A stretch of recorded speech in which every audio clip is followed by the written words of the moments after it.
Internet online surfing class 7 chapter second है। Second chapter में internet के बारे में पढ़ना है।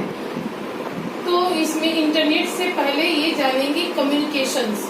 कम्युनिकेशन जो है ह्यूमन लाइफ में मोस्ट इम्पोर्टेंट पहलू है, बहुत ही महत्वपूर्ण पहलू है, जिसमें हम एक दूसरे से क्या होते हैं, जुड़ते हैं।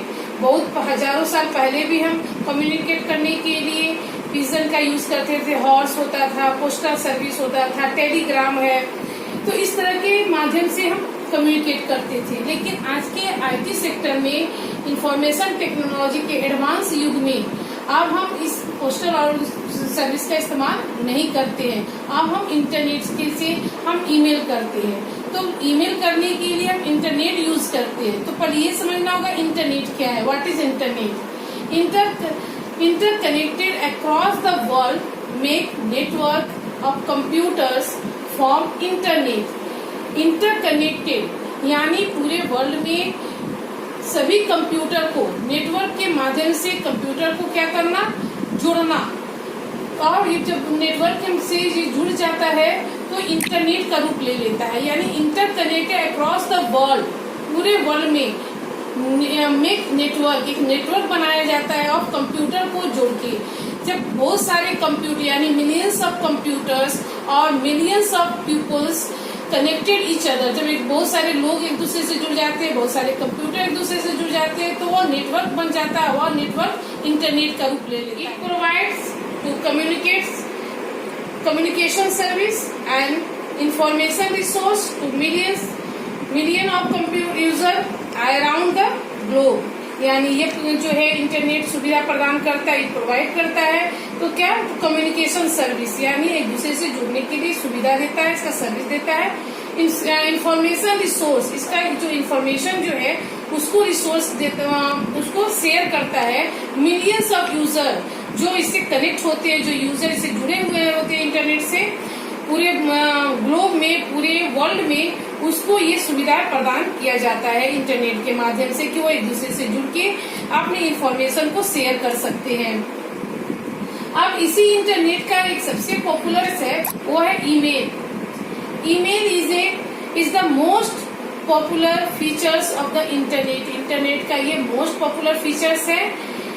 And email facility we can send message to any person, any corner of the world from one computer to another computer। एक कंप्यूटर से दूसरे कंप्यूटर में जो है यूजर जो है वो मैसेज को लिख के इंटरनेट के माध्यम से जो है कंप्यूटर पे मैसेज लिख के हम एक वर्ल्ड के किसी भी कोने में किसी भी व्यक्ति के पास जो इंटरनेट यूजर हो उसके पास हम इसको मैसेज को भेज सकते हैं। और ये मैसेज जो डिलीवर भी होता है वह सेकंड में, यानी सेकंड से भी कम समय में ये मैसेज डिलीवर हो जाता है।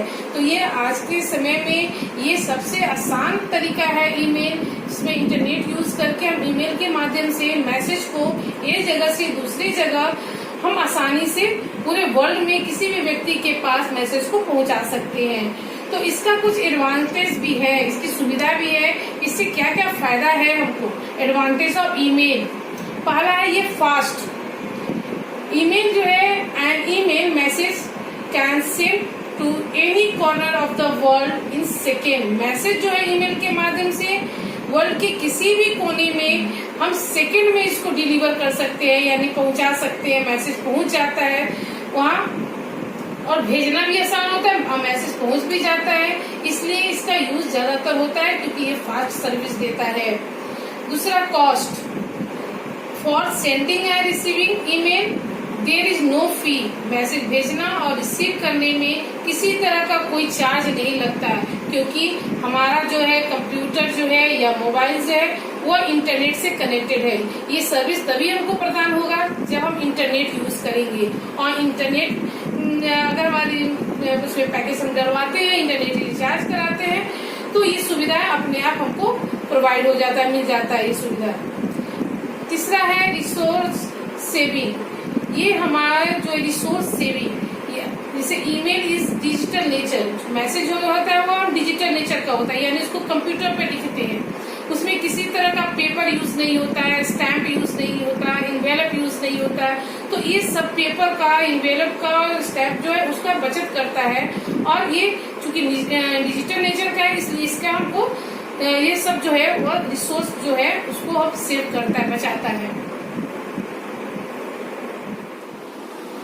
एडवांटेज ऑफ ईमेल में चौथा पॉइंट्स है मेंटेनेंस ऑफ रिकॉर्ड, यानी जो मैसेज सेंडर और receiver can always keep record of message in form of digital file in the mail box.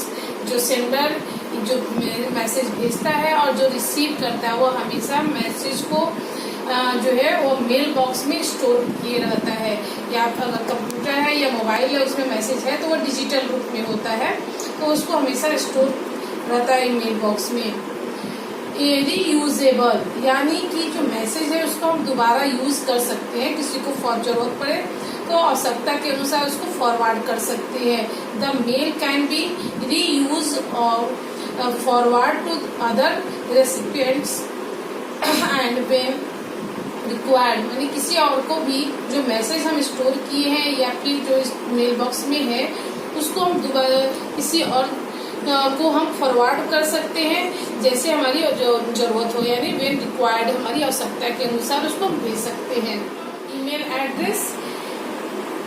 Email address के कंपोनेंट, जो ईमेल एड्रेस होता है वो यूनिक एड्रेस होता है, ताकि जो मैसेज हम भेज रहे हैं वो सही पर्सन के पास पहुंच जाए। तो the message are sent to the right person of the world because of their unique address which is known as email ID, यानी जो यूनिक एड्रेस होता है जिसको ईमेल एड्रेस कहते हैं उसको मेल आईडी भी कहते हैं। ये मेल आईडी जो होता है वो यूनिक होता है, किसी दूसरे व्यक्ति से मिला जुला नहीं होता है, मिलता जुलता नहीं होता है, ये हमेशा यूनिक होता है ताकि जो मैसेज हम भेजें वो सही व्यक्ति के पास पहुंच जाए।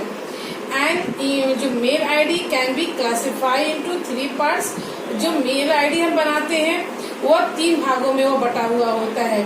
जैसे एग्जाम्पल दिया हुआ है educationalmica@gmail.com एग्जाम्पल है, तो इसमें आप देख रहे हैं कि एजुकेशनल माइका जो है वो यहाँ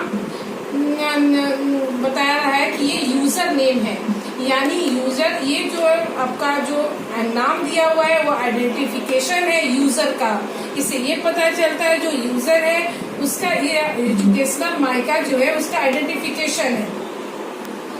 @ जो है वह आपको प्रीफिक्स है, यानी कि वो जो डोमेन नेम है उसके पहले यूज करते हैं।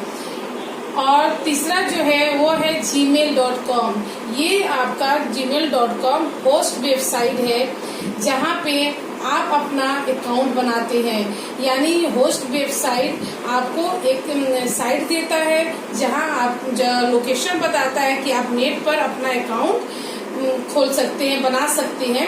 तो होस्ट वेबसाइट जो है वहाँ जिसको हम डोमेन नेम कहते हैं ये आपको लोकेशन देता है जहाँ आप अपना अकाउंट खोल सकते हैं। तो ये तीनों जो है ईमेल आईडी बनाने के लिए हमको यूजर नेम, @ और डोमेन नेम का यूज किया जाता है।